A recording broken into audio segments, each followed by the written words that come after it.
Welcome, everyone, to the Credible Nerds Podcast. My name is Justin. I'm your host today, and I have my fellow nerd, my fellow hobbit with me, Mark. Hey, guys. How's it going? And believe it or not, after 5 years of podcasting, this is our fifth year. We had our fifth year anniversary just a few weeks ago, a month ago, 2 months ago. And this is the first time we were in the same room, sitting down at the microphone, at the same table, podcasting. Yeah, it's crazy, right? We see each other all the time. Yeah. We go to family events, right? We're brother-in-laws. Comic Cons. But we never really have podcast together yet. I mean, I live just over an hour away, so it's kind of a distance, but came up here today, so it's nice. Yeah. So hopefully it goes well. Then we can do it again at some point. Yeah. Yeah, so we're here to talk about the Rings of Power. This episode will be. We've been watching the last few episodes. I think right now they just released chapter 5, and we'll be talking up through chapter 4. Kind of do like a 4-episode review type thing of what we think so far, if we're liking it, what we think could be different, if anything, all that good stuff. So we are big Lord of the Rings fans. We saw the original, Fellowship of the Ring, Two Towers, Return of the King, all in theaters. We own the videos. We own the extended version. We've seen them. We've seen The Hobbit, that trilogy. We've done a podcast review on The Hobbit, each episode of The Hobbit. So if you haven't listened to those are audio only, but you can find them on our podcast channel or on our website. So go check those out. So we've read the books. We've read the Silmarillion, some of the other books. So we feel like we're pretty knowledgeable about the Middle Earth, right? Mm-hmm. So here comes Rings of Power by Amazon Prime. Who has a track record of staying to the story. Yeah. I was super excited to know that they were doing this. No, but I was excited to, Lord of the Rings, Second Age, all that stuff, right? So I was looking forward to it. And they debuted it. It's been a few weeks now. And I've watched the first 4 episodes. And overall, I feel like there's a lot of good things about this show. And we're going to talk about the good things, is what we do. But we also talk about things we don't like or things where it's fallen short. Give fair criticism. We're not just going to say, it sucks and not give a reason why. We might say that, but we will try to make our case if need be. So that's what we're going to do. So far, we get the introduction. First off, it starts in the Second Age, right?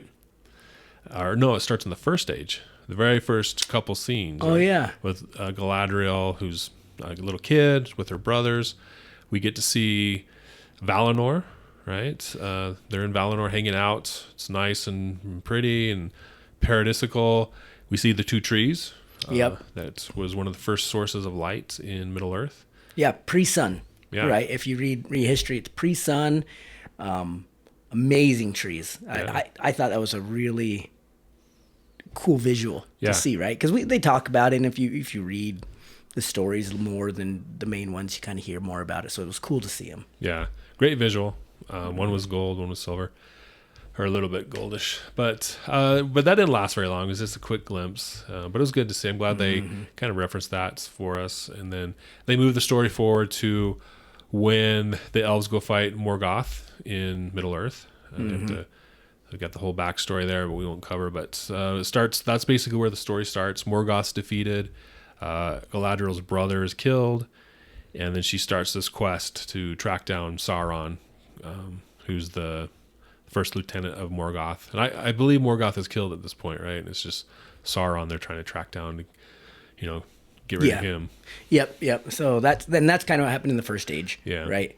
And then, they defeat him, and then they stay. There was a splitting among elves, right? There's ones that stayed in the west, and then there was ones that moved.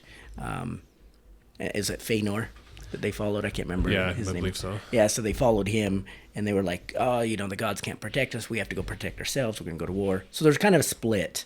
A lot of elves went to Middle-earth, or, to the east, and a lot of them stayed to the west. Mm-hmm. Yeah. And I kind of hope we get to see that at some point, at least some of the stories. Maybe some flashbacks or just a whole new series. Something that'd be cool. A lot of great moments in the history of the Middle-earth races and stuff. But they're focused on Galadriel. She's the main character in this series, at least up to this point. and she is tracking down Sauron. She has this troop that she's leading, and they are trying to track him down. They go to the furthest north you can go, and it's super cold, and they finally find a laboratory or something that where Sauron was. And I thought it was kind of odd how the snow falls on the table and it reveals the symbol of Sauron. I thought that's pretty happens. Like, oh, it just happened and we found it, instead of a discovery that they did. But one of the key things so far in the first few episodes is there's this symbol of Sauron, and it's like a U shape with a pitchfork type thing, right? Yeah, exactly. So she finds that, oh, Sauron's here, we got to keep going, but the other elves don't want to, so they end up turning back and go back to the elven lands in the west. I can't remember the name of it offhand right now, but their main city, like, it's not Valinor, it's something else, where Gil-galad is, and Elrond. Oh, I don't remember either. Yeah. Dang it, that's such an obscure history too, right? Like you read it, but it's not part of the main story. Yeah, and they just throw so many names out at first, but so they go there, they meet up with Gil-galad and Elrond, and I loved this meeting between Galadriel and Elrond, this first meeting that we get. They're old friends at this point, they know each other, but I thought Gil-galad, he's the High King, right? Mm-hmm. And I thought he was her, like, nephew or something. Oh, so it's kind of different. So, and this is what I found weird. It was a cool reunion, right, to see those two together, to see that they've known each other a long time. Right. Galadriel is like 1,000 years older than Right. him. We don't really know exactly how old, because Tolkien changed the timeline for how long Galadriel was in Valinor before she left. At first he said, for every year, it's 7 years out there, and then he changed it to like 100 and something years. So we don't really know. So she's somewhere between like 1,500 years to 3,800 years right now. So she's pretty old. She's been around quite a while. And he was born in the first age, like late in the first age, I think, or early in the second age, something like that. The one weird thing I had is almost like, for him, like a romantic meeting, right? Like, oh, here's a friend who I have an affection for, and she has an affection for me more than just like friendship, or family. And so, and the reason that's weird to me is because he actually marries Galadriel's niece, I believe, or daughter, marries her daughter. So kind of weird, right? Because we don't see, is it Celeborn? We don't see him yet, and technically I believe they're already married. I think so. Yeah. And, at this point they are. Yeah. So we don't see him. And so it was kind of a weird reunion, because I'm like, this is a little awkward if you're talking to your mother-in-law this way, and kind of having this thing. And then you betray her, right? You could just go home to your wife and be like, hey, what's up? I sent your mom away. You know what I mean? Yeah. But I don't know Gil-galad's relationship to Galadriel. I know that they both come from pretty revered families, but I don't know if they're related, like where that relationship lies. I thought there was something there, but she's definitely older than him. Yeah, I believe so. And another thing that's weird to me is the passage of time. A lot of people have come out and said, "Oh, we don't like how young she looks." She's supposed to look the same, and blah blah blah. She shouldn't look that young. It's like, what, you think elves are just born adults? They've got to age, and they probably, if they've got these long lives, they might age a lot different than us. There is going to be a younger version of them, and maybe they sit in their teens for 500 years, and then they sit in early adulthood for 1,000. We don't know. I've never met an elf. I don't know how freaking they age, but what I do know is, like, it's not a big deal. Yeah, I thought it was fine. I didn't have a problem with it. I obviously there's a difference there because it's a different actor, but they looked pretty similar. Like, I had no problem buying into, oh yeah, that's Galadriel when she's younger. Yeah, because we got to think, when we see them in Lord of the Rings, that's like another 3,000 years. At least, yeah. Yeah, so a long time passes by. They're not going to look the same. Yeah. So, but she was subservient to Gil-galad, like, in the sense, she was a little saucy with him. So maybe that's the explanation for, she's older, but she kind of took like, okay, I got to go back to the West, so I guess I got to go. She didn't really put up a fight, so I thought that was odd. But so for their reward of searching out Sauron and finding something about him, he sends her and her company back to the West to go live in Valinor with the rest of the elves. Mm-hmm. And that's kind of where the story starts. Like, that was a good intro, kind of get the basis for what her mission is throughout this series, what her goals are. And they send him back and on the boat, and just before they're about to pass into the West, she jumps ship and swims. I thought this was dumb, but she starts to swim back to Middle Earth. Like, oh yeah, I guess I got to go back to the mainland, and I'll just swim. Yeah, right. I mean, it makes sense in a way, right? If you are going to abandon ship, you're in the middle of the ocean, right? You got to do something. But it's like swimming from Japan to California or something. Yeah, I mean, come on. Yeah. Less elves are amazing swimmers. They must be, right? I mean, I thought that was odd, but yeah. So what do you think about up to this point? We got some cool visuals. At least I thought so. Got an idea who Galadriel is, her personality, all that stuff. So up to this point, what are you thinking? I'm thinking we don't really know who Galadriel is, and it's fine. Like, we know she went out west with her family, who were fighting in the Second Age. It makes sense she's a warrior, right? That's been a big online thing. Like, oh, she's not a warrior, she's like magic and whatever it is, blah, blah, blah. But at some point, she was a warrior, right? Yeah. She went and fought. She had to know how to fight. She's been alive for thousands of years, and she lived in a society who went out west, who was in constant war. Mm-hmm. So she knows what she's about. I liked it. A really cool introduction, I thought, right? I mean, like you jumped in the water. I was like, oh, now what? Yeah. I jumped off. I'm going to drown now. Have a good day. And so, but really cool introduction. Like, it grasped me. I remember watching it. I was just like, oh, man, this is awesome. I'm going to watch this. So, because I didn't watch it the week it came out. I think it was a couple weeks later when I saw the first one. Mm-hmm. So you'd seen some stuff already, like people complaining and yeah, right. And you worry about that. You see all this. There's tons of news where it's just like, oh, the critics loved it and the fans hated it. I'm like, what the heck? And I watched it. I'm like, I don't know if that's true. It feels like there's a lot of satire out there about it. And I'm sure there is, right? Because there's this huge, Lord of the Rings versus Game of Thrones, right? Released around the same time. They're direct competitors.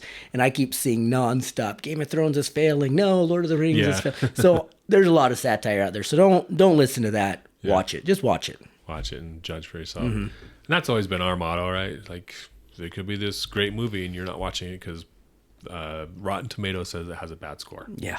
So, but yeah, I thought it was great up to this point as well. As far as, did we meet the Harfoots at this point in time? I can't remember. No, I think it was after, right? After, because then it just kind of showed them like there was those people like hunting or something and walked through them. Yeah, that's right. And so I think it was like right after this intro we saw the Harfoots. Yeah, so we're introduced to the Harfoots, and it's this group. I don't even know if they're a race. They just seem to be this group of maybe 100 or so families, and they live in these wagons, and they just go around, travel from place to place, and they are small and have hairy feet, and they talk funny. What'd you think of them? They're hobbits, man. Like, come on. Like, I see so much stuff online. Like, they're not hobbits. It's like, they're hobbits. There's no way. I mean, they're the precursor to the hobbits we know. Right. They're super small. I mean, they love nature, right? They are one. I don't know what. Maybe they're Gollum's people. I don't know, right? But they're close enough to a hobbit. And the one had, I think it was the one had the last name like something Buckleberry Harfoot. Yeah, or something like that. Yeah, something like that. And it was like, that's a direct name from the other one. Yeah. Like, it makes sense that at some point there was a split. Someone found the Shire, or maybe they all found the Shire. And I remember in in the original one, right, when he's all talking, when Bilbo's talking, and he's like, boffins, biffins, naming, and he's like Harfoots, and the guy's like Harfeet or something Yeah. like. So it's like Proud Feet, yeah. So it's like, yeah, that's right, Proud Feet. Very similar. So they're freaking hobbits, okay? Yeah. I don't know how to say, but it was cool. I liked them, right? They're a little bit more mystical than normal, right? I mean, you've got this basically a shaman that's in charge of them, and you got his two little. I don't know if he's married to two women or what it is, but yeah, he's little, ladies on the side, counseling him. And it's pretty interesting. I liked how it showed them, and they were really like scared of people, just like hobbits. They stay out of everybody's way. They travel in safety. They, just kind of an interesting take on them pre-Shire. Right. Yeah. It could be their genesis, like where they came from. I mean, I totally buy it. I have no problem with it if it is, or if it's just a different group, but I don't think it is. I mean, based on what we've seen. So I liked them. They're the comedic part of the show, obviously. But they also have some serious storylines. They travel from place to place, and if you're not strong enough or fast enough, you're going to get left behind, that type of thing. So there's some seriousness there with this group. But with this group, we are introduced through them a character who has brought about a lot of controversy. I think at the end of the first episode, maybe the comet, the meteor comes through in the night. One of the main characters sees the comet coming, fly across the sky and crash into the ground. So she runs over there with her friend to see what it is.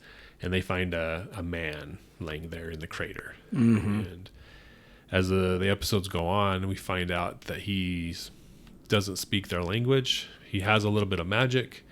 And other than that, we don't know much about him, right? Yeah, even still, right, through episode 4, we don't really know much about him. We know that he's got some kind of power. There is online discussion galore about this guy, right? Yep. One of the silliest ones, it's Gandalf. Listen, Gandalf doesn't show up to the Third Age. He never wanted to come to Middle-earth in the first place. Right. It's not Gandalf. Not Gandalf.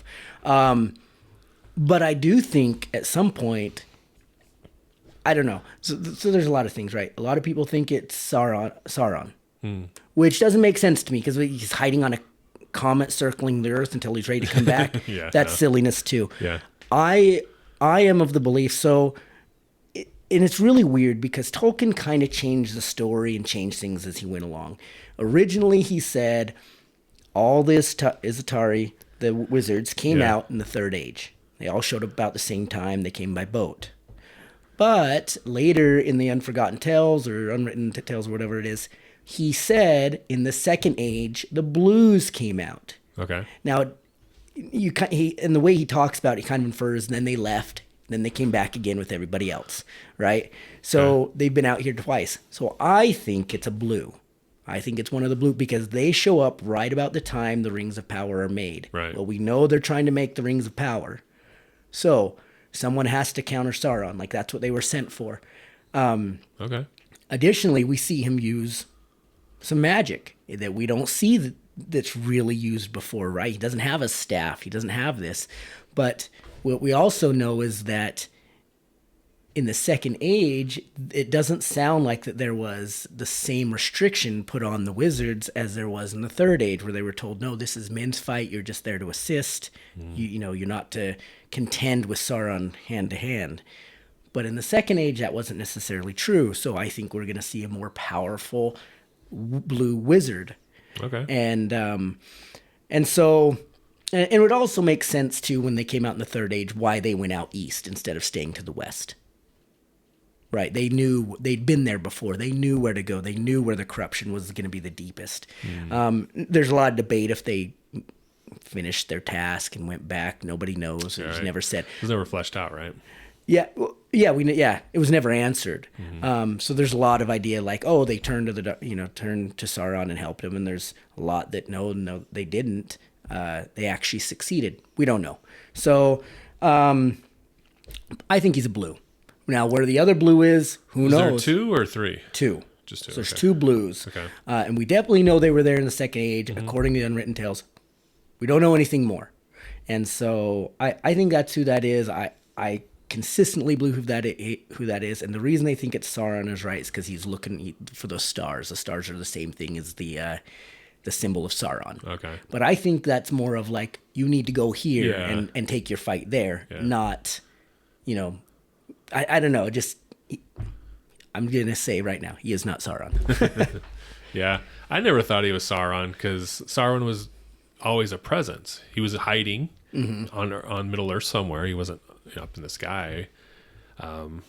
And first, initially, I thought, well, maybe it's Gandalf, but then I remembered it's thousands of years before the Third Age, so that's not the case. And then I didn't even think of the Blue Wizards till you brought it up. Yeah. So. And like I said, if you haven't read all his works, and they're tough reads, right? You've read them, some Rillian's a rough read, Sons of Huron, blah, blah, blah. But but in there it talks about it. Okay. So we're saying it's a blue wizard, one of the blue. Where's the other one? I don't know. Maybe he's on a different comet, landed somewhere else. Yeah, right. I mean, who knows, right? Yeah. Maybe he shows up later.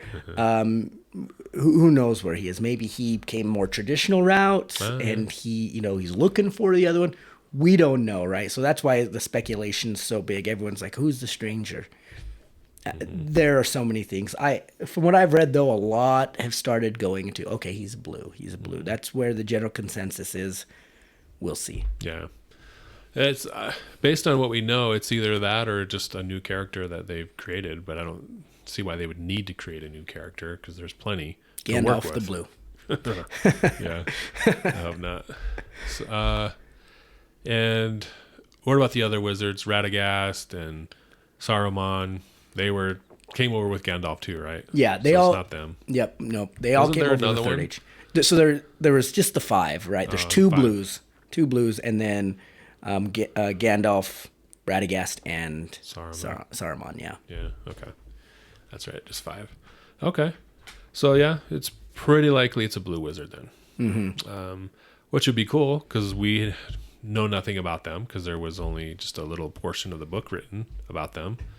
So maybe they have a chance to flesh it out and be more definitive, or at least give us a representation of that. Well, and I'm interested to see if they say a name. We don't really know their names either. There's been a couple writings oh, this was their name, this was their name. We don't really know their names. And in the movies, when Gandalf was asked, he's like, I don't remember their names. Yeah. And it's funny that he said that because the way the selling and the rights went, they didn't own the rights to the Blue Wizards' names, so they couldn't say them anyway. Okay. So that's why they had him say, I don't really remember his name, is because they legally couldn't say it. Yeah. And so I wonder if it is a Blue Wizard, are we going to finally get a name? Are we going to know the names of these? Better not be like Bob or Ted or Bill, right? Yeah. But something awesome. Those are the goblins. Yeah, right.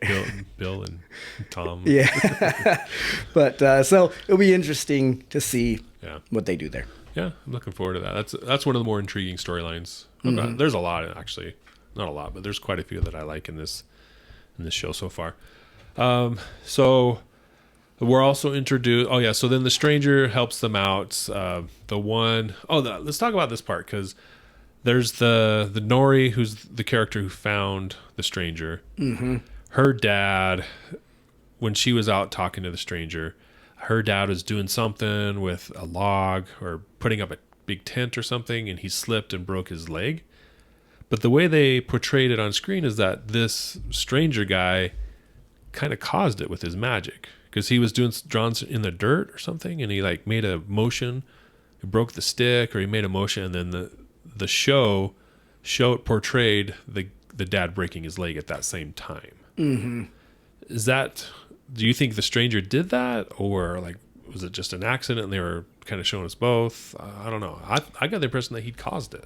So I think it's good to note here that Sauron is the same race as the wizards. Right. The Istari, right?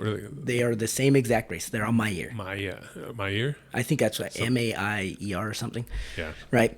So they're basically angelic beings, right? I mean, there's the gods. They're a step down from the gods, right? Yeah. So mm-hmm. They're basically angelic demigods, right? Mm-hmm.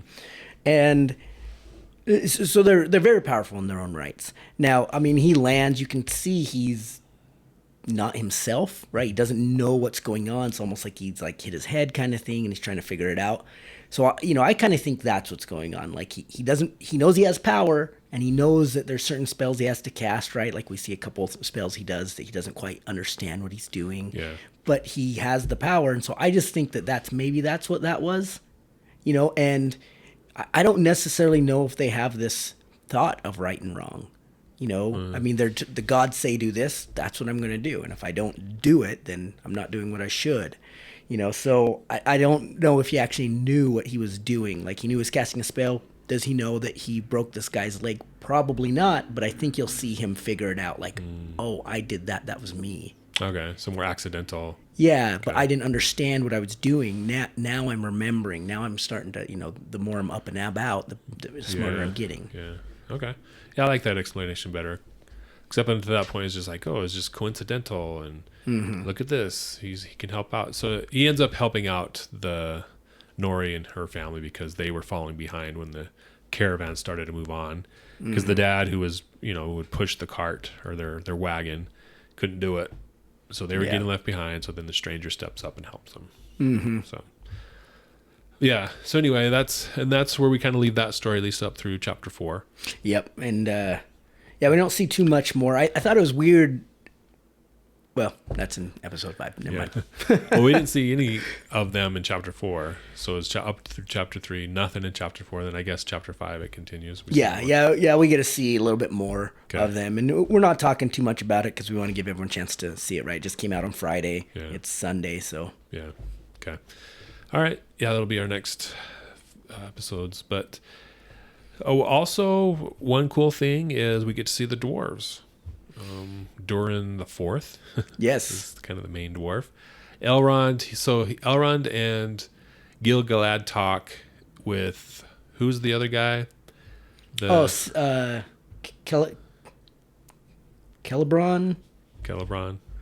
He's the one that makes the rings. Yeah. I think it's Celebrand. Or Celebrand. Is it Celebrand or Celebrand? They pronounce. I always said Celebron or something started with like an S sound, but they started with like a K sound. Hard C. Yeah, so I'm trying to remember his name. So Celebrimber. Celebrimber. Yeah, Celebrimber, and I always said it Celebrimber or Boar, right? But it depends what part of the country you're from, I guess. But they use the hard C. Okay. So they talk about having to go contact the dwarves because they're going to build this forge. I wonder why. But they're going to build this forge that requires this intense amount of heat, and only the dwarves can help them. And so Elrond, he has a friendship with Durin, so they like, hey, let's go talk to them. So Elrond and Celebrimber go. Let me pull it up. Go to Khazad-dûm, the mines of Moria, right? And it was great. I really liked this part because we get to see Khazad-dûm in its glory. Yes, cool, right? And it's lighted up. The only time we really see it, right, is dark, and we hear some stories in The Hobbit, and et cetera, et cetera. But to see how cool it was and just expansive, and how many doors they were. There were so many dwarves, and it was just amazing, and they filled the whole area. It was pretty cool. Yeah, I really liked that part. And so he meets up with his buddy, and they talk. And Durin's mad at him because he didn't show up for 20 years. Didn't come to his wedding or something. And yeah. So they got over that, and then they figured out that they were going to work together and build this forge. And I think in chapter 4 we see them working on the forge, like they've already made some progress, which seemed like it was kind of a time jump there, like a few months, because it went from them talking about it to all of a sudden they're building it. Or maybe they were building it, but the actual forge part they needed. Yeah, I think they need them. But it's weird because if I remember, and I tried to look this up, I thought that they made the rings in Mount Doom, which is why they had to be destroyed in Mount Doom. Well, the One Ring for sure, but yeah, I mean, Well, no, because Sauron made it in secret, right? They didn't know he was making it, and he made it in Mount Doom. Oh, okay. So maybe the other ones weren't. Because I know the 3 were made by Celebrimbor, like, aside from all the rest, Right. which is why they were safe from Sauron's corruption. Yeah. The rest were made, I don't know if they were made with Sauron's help or with his corruption involved or something, but they were made another way. It says several of them were, were made with Sauron aiding the creation. But maybe not. Maybe I just thought that they were made there, and he just made his ring in Mount Doom. But we haven't seen Mount Doom yet. No.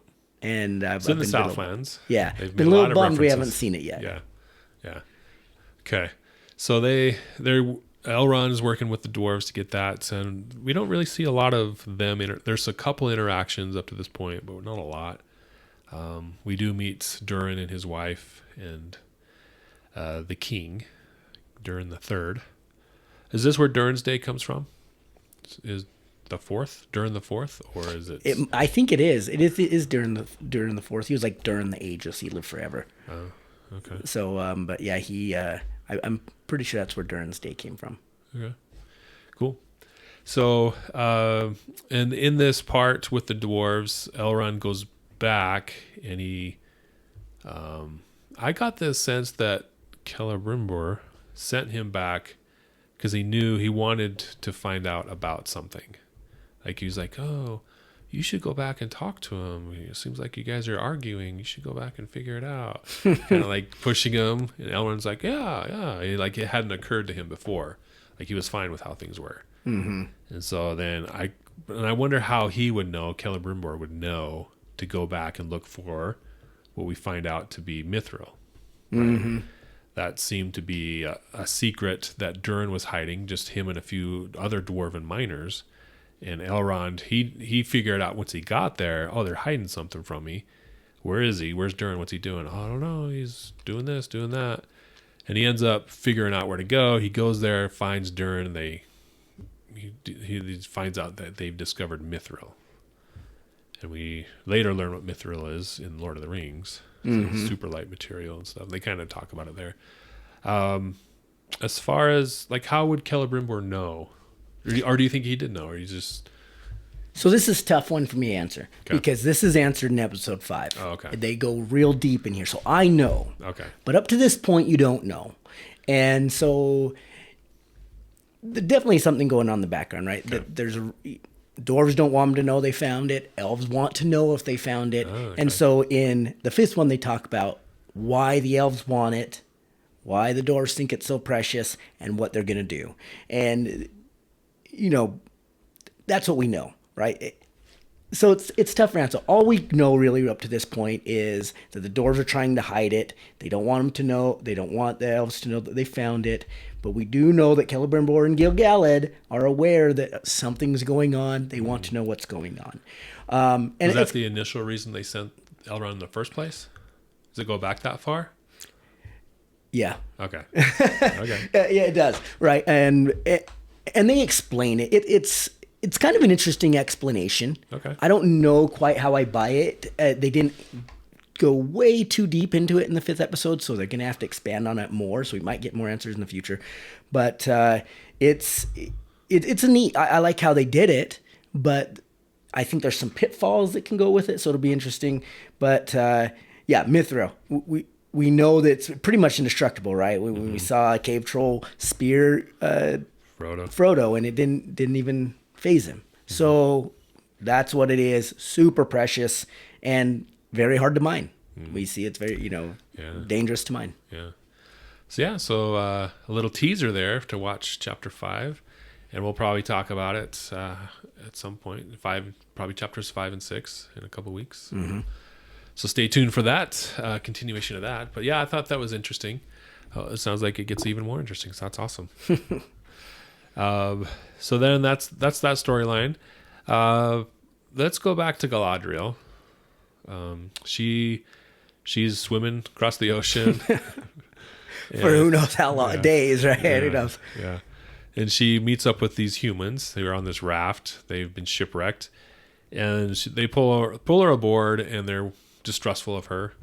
And this is a theme that continues from this part of the story on, is how how men do not trust the elves, do not like the elves. And I don't remember how or why that happened, because I thought the elves, they gave men Numenor, basically. They created Numenor. Hey, you got this island. It's close to us. You're away from the main Middle-earth people, and you get to live here in this cool place. And so I thought they were on good terms. I mean, I'm not remembering something, but these people, humans in general, don't like elves anymore. Mm-hmm. I think it really depends where the humans are from. So the humans that we're talking about are the ones that live in the Southlands. Right. And they are basically pre-Mordor. Now, what we do know about them is that when Morgoth came over, they were the ones that joined Morgoth. They're the ones that helped him. And so, the elves had fought him. Yeah. And the elves were like, look, we are going to basically create, small fiefdoms here and watch over you because we don't trust you. Because 1,000 years ago, you did this. Now, for humans, they probably had 12 generations by then, 12 to 15 generations, probably more. Yeah. And so by 12 to 15 generations, they're like, man, who are these fools? They're like treating us like we're these thieves in the night, and I'm just trying to farm my land. So is that where the tower comes from later in the other storyline? Where the elves are in that tower watching over the area? Or is that different? Yeah. The other elf? Yeah. Okay. That's exactly what it's for. Okay. And, they ask him, why are you here? Because you guys hearts are easy to turn. And we're worried about that. We don't want you guys to turn. And so for an elf, 500,000 years is no time. There's plenty of elves that are that long, or that old. But for humans, I mean, it's out of memory. They don't remember. You're talking about my, 10th great grandpa who did that. Like, I'm not him. And so I can see how that creates distrust. So that keep that context. We don't really see anybody from the West yet.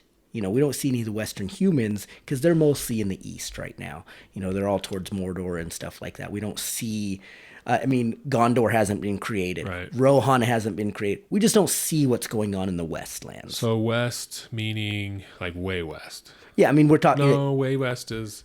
West is basically Gondor on. Gondor, Rohan, the Shire area, Bree, stuff like that. East is Mordor and to east, right? So you're talking east, west, Middle Earth, not like west, Valinor. Yeah, correct. Yeah, okay. East, west, Middle Earth. Okay. And so, so you got that going on. And then as far as Numenor, that's kind of weird history. So the Numenorians, and you have to understand this, Elrond is a huge part of that history. It was him and his brother, and for the Elros. There was a split in them, and I don't remember if it's because they wanted to interchange with men and like have relationships with them, or I don't remember all the context. But basically, they were given a choice: you can become mortal, or you can stay immortal. Right. And Elrond decided to stay immortal, and everyone that came after him. And Elros and his people decided to. Oh wait, did I say that backwards? No. And the Elros decided to become mortal. Right. And so their lifespans went from forever to 200 to 600 years, depending on like your lineage. Mm-hmm. And so they're not living forever anymore. We see that with Aragorn, right? He's a Dunedain. The Dunedain are basically Numenorian, the offspring of Numenorians. Right. And so did Elros found Numenor? Like, was that his people? Yes. Okay. Yep. And they fought with the elves against Morgoth. Mm-hmm. And for their help and loyalty and everything, they were given the island of Numenor.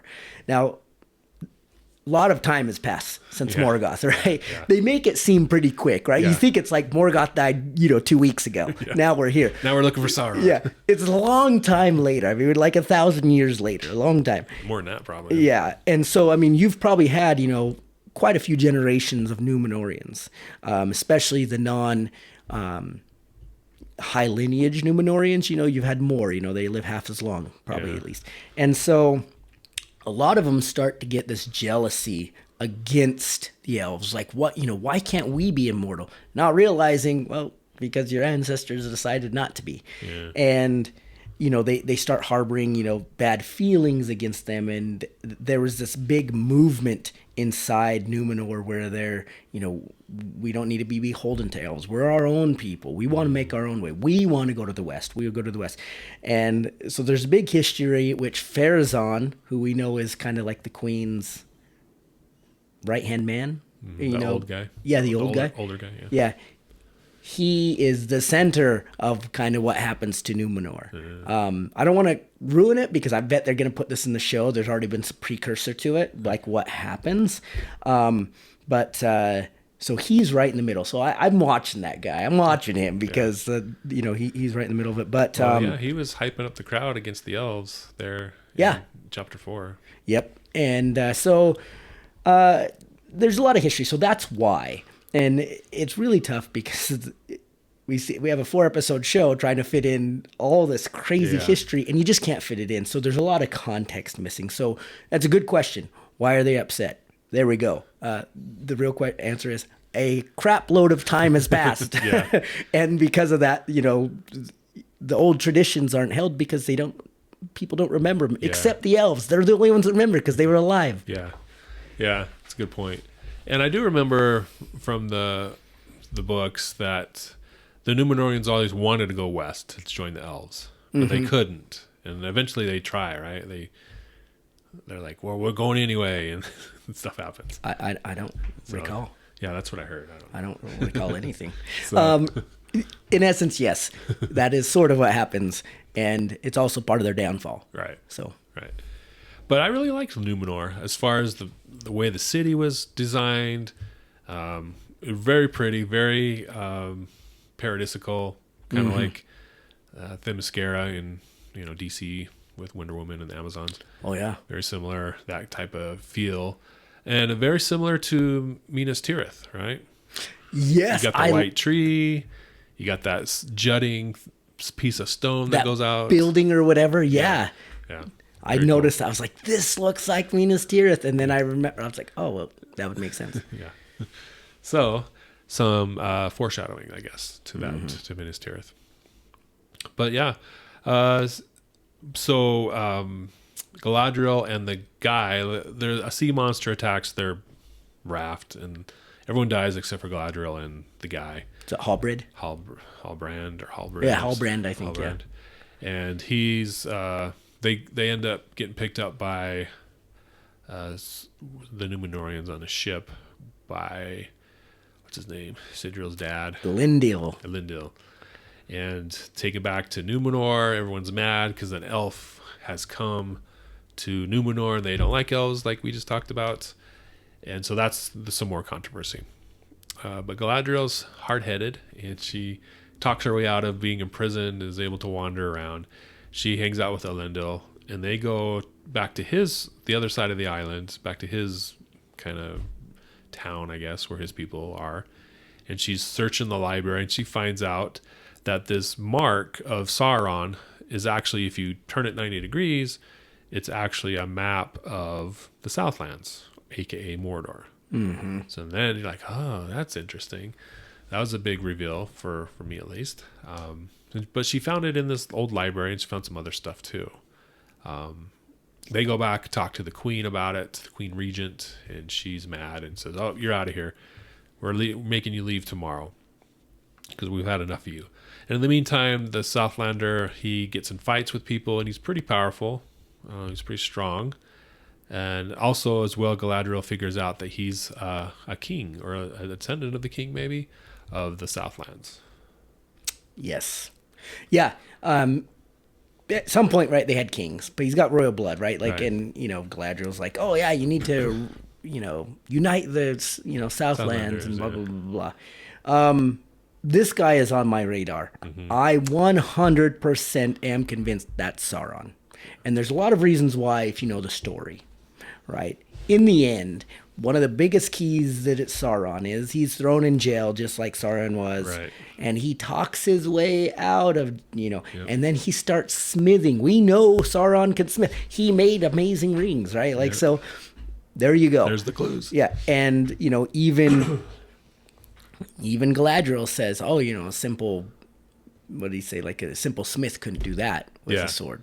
Yeah. You know, like he has age. The only way he's beating Numenorian soldiers who are hundreds of years old or 100 years old is if he has more training than 100 years. Mm-hmm. Well, how many people have more training than 100 years? Yeah. An elf, which he's not, or Mair. Yeah. Yeah. So I think he is, right, yet to be explained who he is. There's a lot of controversy there. It'll be interesting to see what he does because he is a very smooth talker. I mean, he talks his way into the upper Numenorians. He talks his way in like with the upper circle of elves, you know, to help be making rings. Like, I mean, this guy is a smooth talker. He knows what to say. He knows what to do. He knows the history. So I think maybe he killed the real Halbrand or whatever it is, and found his way out there. But I think it is 100% Sauron. Yeah, I agree. And as regard, because the reason why Galadriel thinks he's a king is because he wears a necklace or something. It's like, well, you could just pull that off the real king when he's dead. Yeah, and he says it. Oh, I pulled it off a dead man. Yeah, exactly. You know, and that's a Sauron thing to do, right? Yeah. Like he is so smart that he could tell you the truth and still trick you. Yeah, and he had, like you said, is all the elements of the Sauron from the story. So if they pull Sauron out of the hat with someone else, it's like, well, you basically have two characters doing the same thing, which they're not going to do. Yeah, the only other thing I could think of is he's the other blue. But I don't buy that. Yeah. Right? Yeah. But that's the only... Because he's well aware, right? He's aware. He would just say, hey, you know who I am. I am a Mair. Yeah. I'm here to help you. Like, exactly. She would know. You know, she's probably met them. Yeah. Yeah, it's definitely Sauron in my book, too. So that's cool. And so in the chapter 4, she tries to talk to the king. Hey, I got to talk to the king. I got to talk to the king. So she eventually is able to finagle her way up there, meets him, but he's old and sick. She talks to the queen regent and shows her a palantir. So we get to see that. She touches the palantir and sees a vision that we saw earlier in the episode with the queen having that same vision of a big tidal wave rushing in and destroying Numenor. Mm-hmm. And so she's like, well, you're the reason why this is going to happen, so we got to send you away. Sending you away tomorrow. So she gets on the boat the next day and is leaving. This is the part I wanted to bring up to you, is see what you thought. She's leaving, and then the leaves from the white trees start to fall, and that's like a sign of something. So then next thing we know is like she's saying, because she had tried to talk to the queen, like, hey, you need to come with me and fight to help the Southland men. And she's like, no, we're not going to do that. But then when the white leaves fall, all of a sudden, and now we're going to help this elf go fight and help the men of the Southlands. Like, it just switched like that. So did you pick up on that, or what do you think? Yeah, I think they kind of said it. I can't remember if they said it in episode 5. This is what's hard. Okay. But they kind of said, like, the blowing of the leaves, or when the leaves fall, it's the gods talking. Yeah, that was in the end of chapter 4. Yeah. So. And when they blow towards, like, she's leaving, and they blow towards Galadriel. Mm-hmm. And I think for her, that was a sign, like, oh, she was right. She was right. Like, the gods want me to follow her. Okay. Like, they want, whatever reason, they want me to go there. So for her, it's important to know that the split between, and I think they talk about this in the show too, there was a split in Numenor. And the reason the old king is not in charge isn't because he's old, it's because he held to the old ways, right, and was, wanted to be with the elves and friends with the elves and loyal to the elves. And there was this huge group of Numenorians that were against that.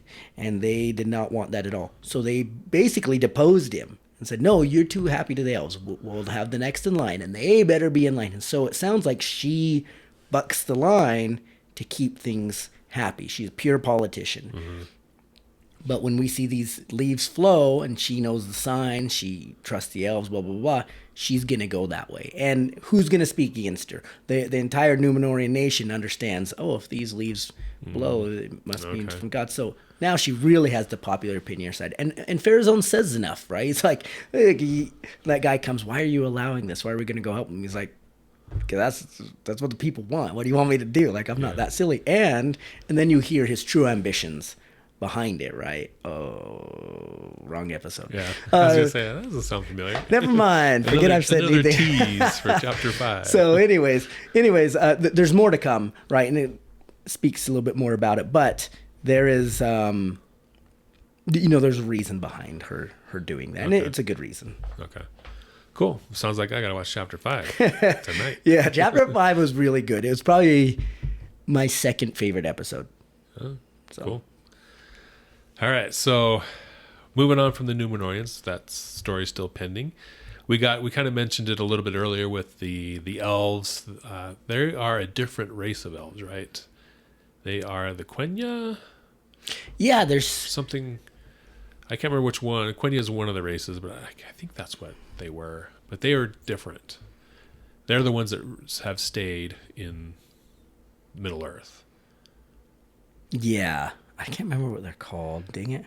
Yeah, you look it up. But so they have an outpost in the lands of men, kind of like what we were talking about earlier. That's to make sure things are cool there and they're not joining up with the bad guys again. And then we see villages of men. There's one village in particular that they focus on with a girl and her son. And one of the elves there, he likes this girl, and they get called back. They're like, okay, time to abandon post. We're going to go somewhere else. So he goes back to say goodbye to this woman, and you can tell there's an attraction there. And so they are leaving. And then at the same time as all this starts to happen with the elves pulling out, the orcs show up. Like they're being more prevalent. They're digging tunnels because they can't be in the sunlight, right? Because that's one of their things, is they were created in the darkness and by Morgoth, and they can't stand the sun. So they're digging tunnels underneath the ground through the countryside to go, have their routes, their highways basically, so they can see different people or conquer different people.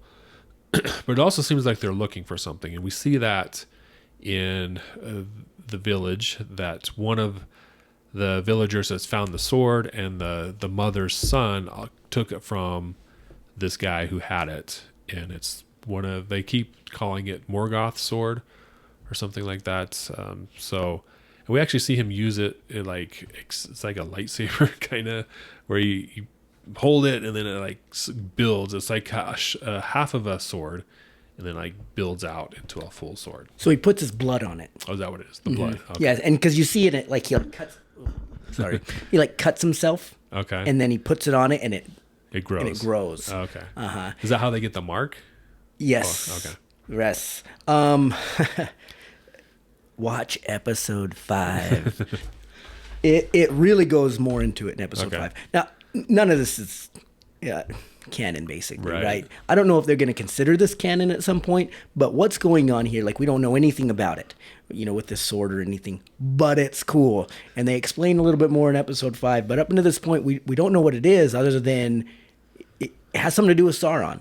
And you must be loyal to Sauron if you have it. Yeah. We don't know. So,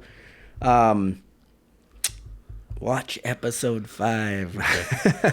But the one elf, did you find his name or the name of that group? Oh, so it's the different languages. So they're all elves, right? Come from the same, but there's Quenya and the Sindarin. Uh-huh. And then there's Westron. I don't know quite the difference between. It's just different languages, but they have a lot of divisions. But it seems like the biggest ones are by the languages: Quenya, Sindarin, and Westron. Okay. So, yeah. So this one elf, he gets captured. Him and his group basically get captured by the orcs, and they're forced to dig the tunnel through the countryside. And they come up with a way to escape. They come up with a plan. It fails, and his friends die except for him. And he gets to meet this guy named Adar. And he shows up, and he's not an orc, right? Mm-mm. He looks like he's an elf from back in the day. And he's evil, like a dark elf or something. But I don't think there are dark elves in Tolkien's universe. There were elves that were captured and turned into orcs. But I don't know if we've seen dark elves, like evil elves. Well, that doesn't mean there aren't any, but I don't think we've seen that before. No. It's kind of a first, right? We don't know. Obviously, something's happened to him, right? We see there's some damage or whatever. Yeah. Yeah, but we don't really see anything, right? You see all the way orcs. So the original orcs were basically elves who were captured and tortured till they lost their mind and became orcs. Right. Right? Those were the original orcs. Then they were bred. Then they were created by magic. Right? So we see a lot of different orcs. But something's different about him. We don't know why he's chosen his way. We do know he's super old. I mean, I think he's older than that elf. I can't remember his name. Yeah. Anyways. I'll look it up.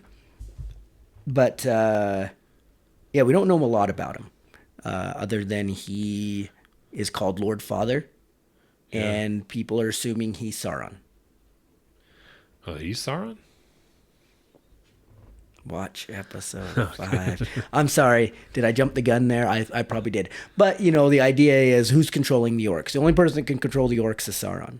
Yeah. So we don't know who he is. We don't know what his role is. If he's anything for the love, well, it won't be them. No.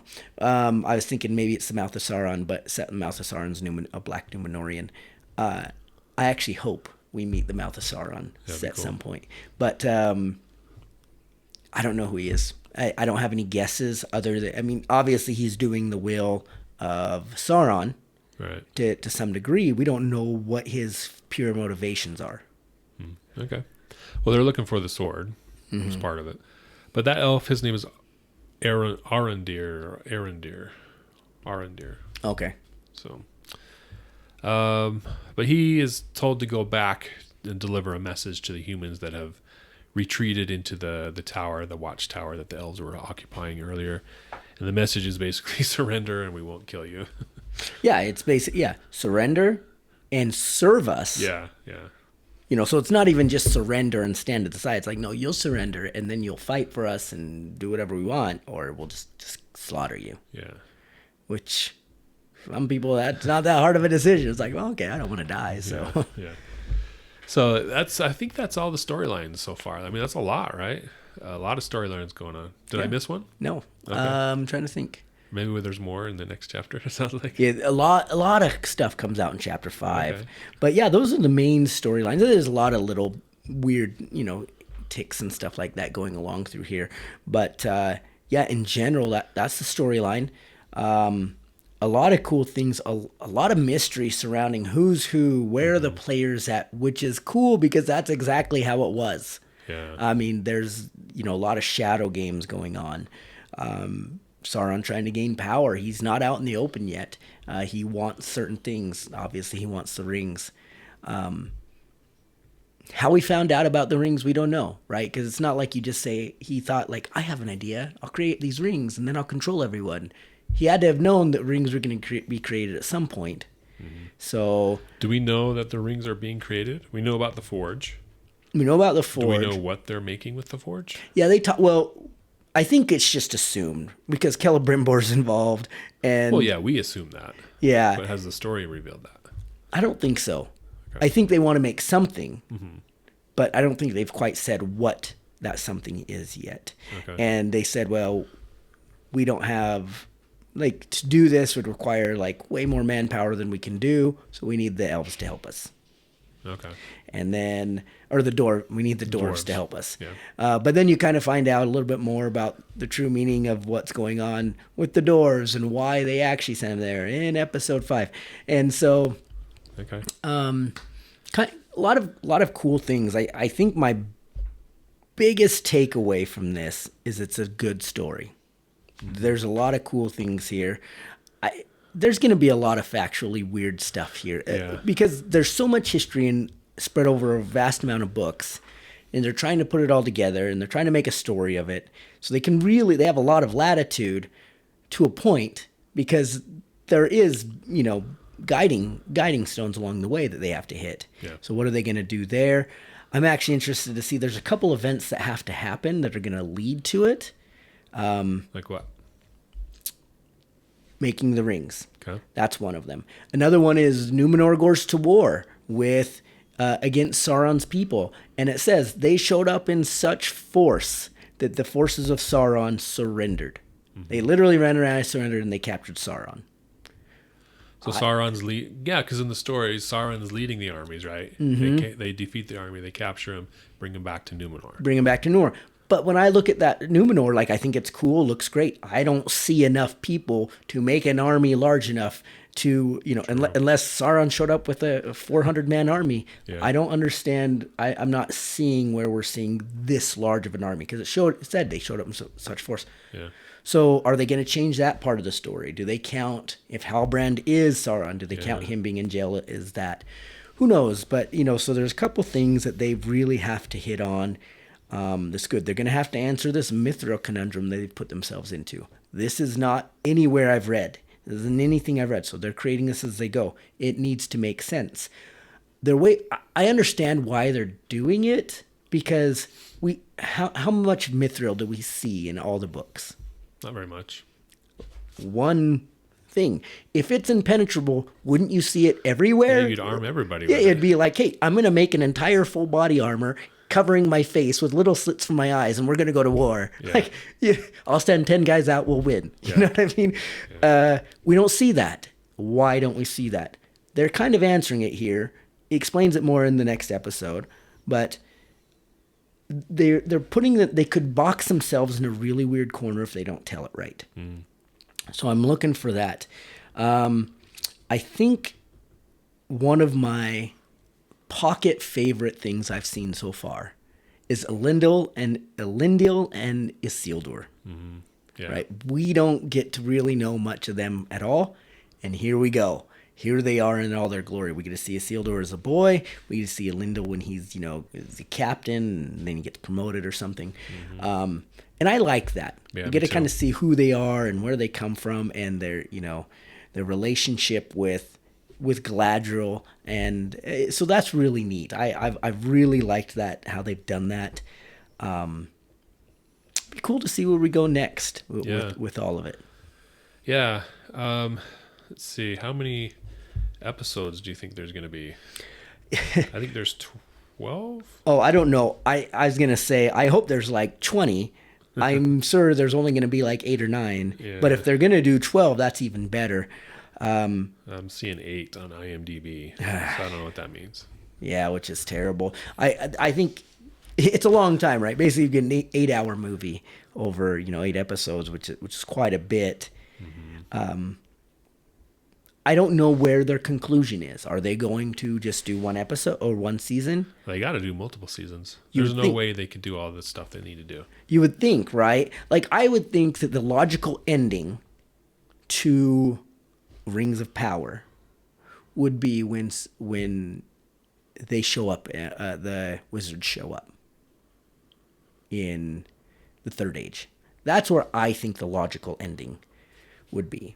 So you're saying that they'd forge the rings, they'd distribute them. Sauron forges his one ring, takes control over the other rings, and basically starts to rule.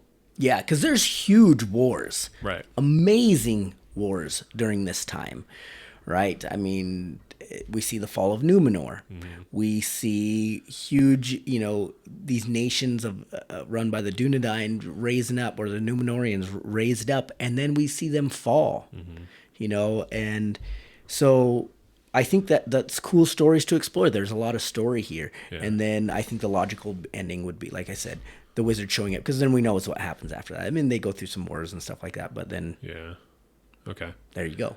So that would be like 4 or 5 seasons. Yeah, I think you could do quite a few here. And I'm sure they'll do some Outrigger type stories here, because there's a lot of cool questions that could be answered. Yeah. I'm liking this story, this series so far. A lot of intrigue, like who's who, what's going on, what's going to happen next. A lot of great visuals. I think the actors are good. Like, I'm not seeing any actors, and I'm like, why did they cast that? He doesn't fit, or he's not a very good actor, or whatever. I'm not seeing that. I think everyone's doing a great job. I feel like the story, I can't really judge the story yet, because it's all in the beginning phases. Mm-hmm. And they got to have some payoff before I say, oh, the story sucks or the story's awesome. Watch episode 5. Episode 5. Listen, guys, I keep saying this.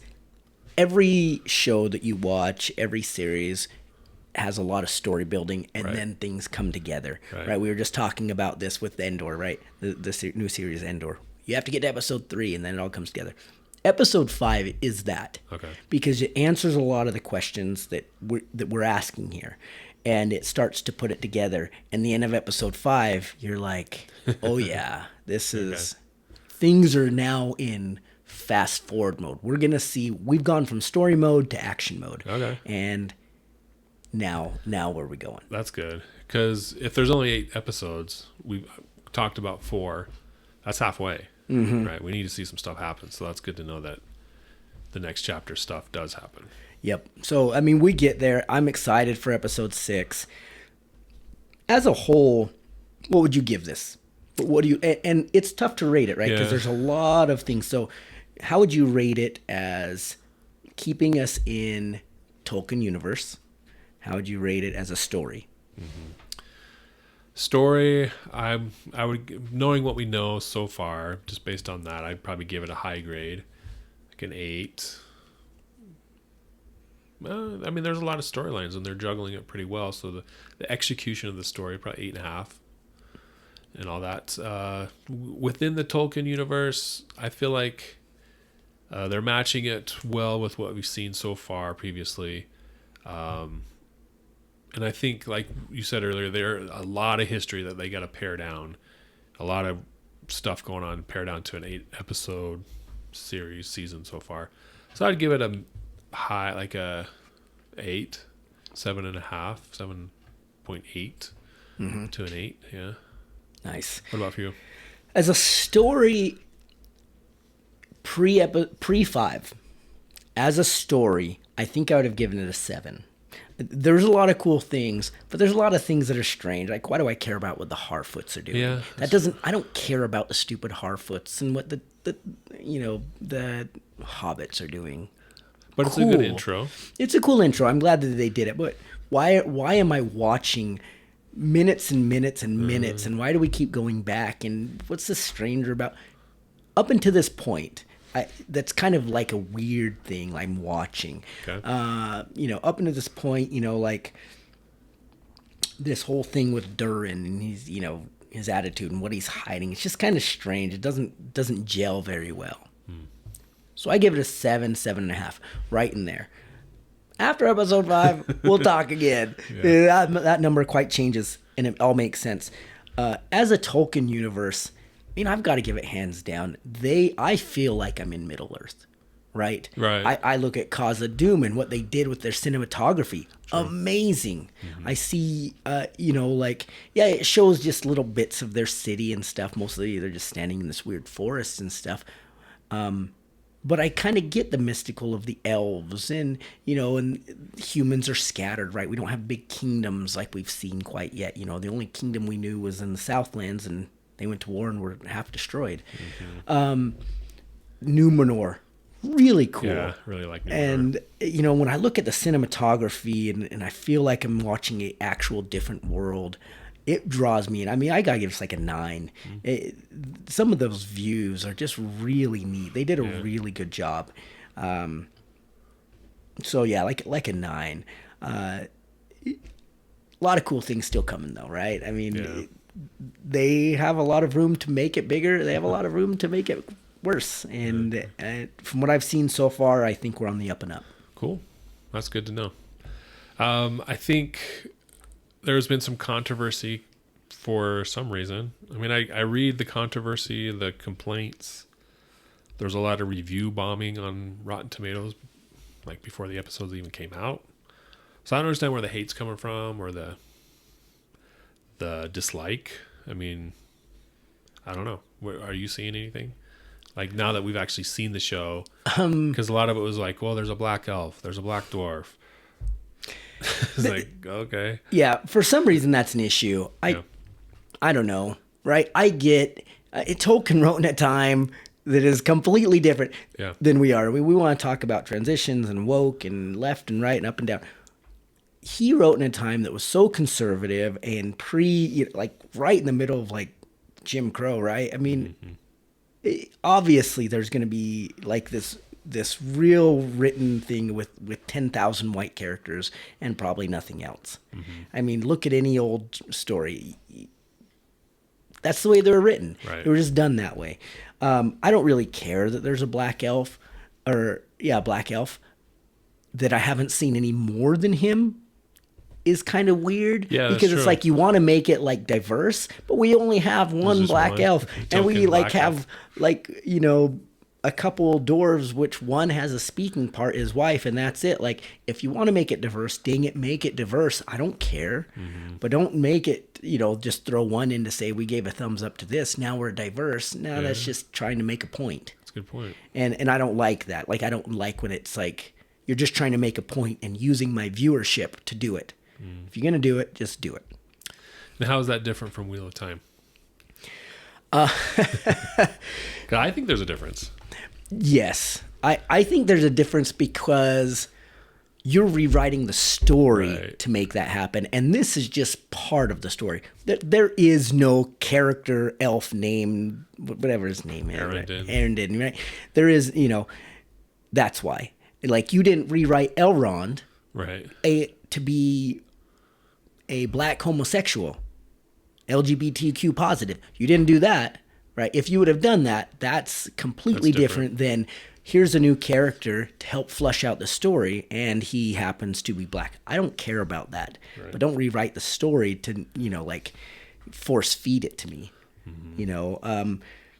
So I don't know. I'm pretty sure at some point we're going to see gay elves, or I don't know the correct term. I'm not trying to offend anyone, homosexual elves or whatever, like, or dwarves or something. We're going to see something like that in the series because that's what you do now. But don't change the story to prove your point. If that's what you want, that's cool. Yeah, and that's something we've always talked about on this podcast is, like, we're not going to make Batman, we're not going to change Bruce Wayne. At least you shouldn't. If you want a black character that's like Bruce Wayne, yeah, write a comic, a storyline about that, and they did. DC did. You know, if you want to change this or change that, don't change what's already established, just build around that. Make it diverse around that character that's already established. It's kind of always been our perspective, at least from what I remember. Yeah. So, yeah, there's just been some weird hate on this show. Overall, I mean, I like it. I don't know why. I really think there's just a ton of satire out there trying to just drag down Yeah. It's this crazy show. that's part of our culture now. It's like, we see it with Star Wars. Oh. We see it with DC. We see it with this show. We see it with other franchises. It's like, you got to have, there's fans who like to hate as opposed to like the series or whatever it is. It's like, and it's not just, I didn't really like that. That's not my thing. I'm not going to watch it.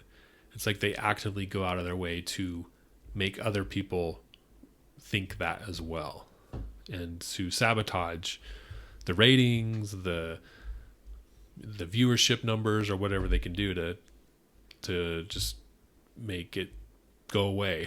Yeah. I don't know. I don't understand it. Because if I don't like something, it's like, I'm not my thing. I'm not going to watch it. Yeah. Right? And then I move on with my life. Yeah, there's no reason to.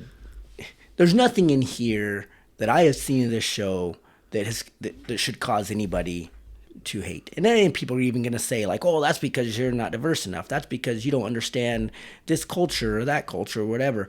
And you're probably right. Maybe not. I don't understand everything. But that doesn't mean everything's written to offend you. Right. Just because it wasn't written a certain way, or with, you know, LGBTQ as the focus, or with, you know, an Asian Galadriel, that doesn't mean they hate Asians. Right. Like, don't make an issue when there's none intended.